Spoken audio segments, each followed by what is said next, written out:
Leksiyimizi başlayımız hürmetlik vatandaş. Endi ikinci leksiya mundaq.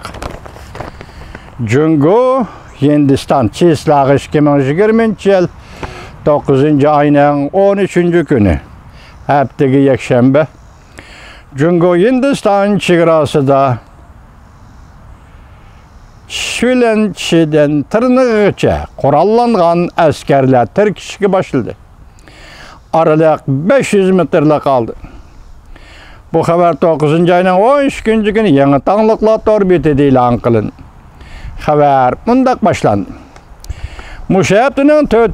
günü yani 9. ayının 10. günü Hindistan Jungo Taşkı İşler Ministeri Moskova'da uçuruşup iki taraf taşkı dünyaga Çigradan asker çekindiriş doğrusu da ortak tonuşa keldikte bilan kılgan edi. Lekin taşkı dünya küzdüş arkalık bayqadı ki ötken 48 saat içinde Jungo ve Hindistan taraf her bir taraf Bangkok Tiso Gölü etrafı uğurlaştırgan her bir kısımlarının sanı azaymadı, aksçe köpeydi. İki taraf hərbiləri Şülen tırnağı ucu kurallanıp 500 metre arla kaldırıp törküşüp durdu.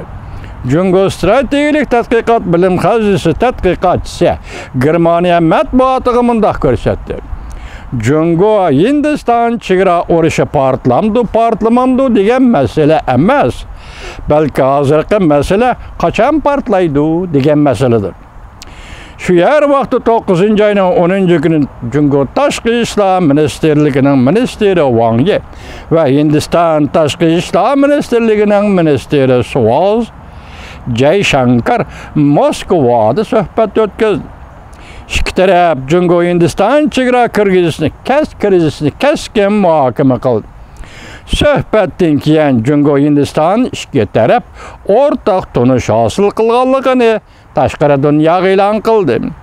İki taraf askeri kısımlarını Ladak'ın şarkıdaki Türk meydanıdan bütünlüğü çekindirmekçi oldu. Lekin ikinci günü yani 11. günü Hindistan tez gazeti haber kılıp mundaq görset. Hindistan tarafından yetip kelgen haberler aşkarladı ki Jungo Kompartiyası armiyası Bangkok Tiso Gölü etrafından herkes çekinmedi. Ötken 48 saat içinde Kompartiya armiyasından şimala qırğaq uğurlaştırılgan askeri kısımlarını köpeyişke başladı. 8. günüden başlap Kompartiyanın 2000 nefer askeri kısmı tağ belege toplandı. Haberde mundaq görüstüldü.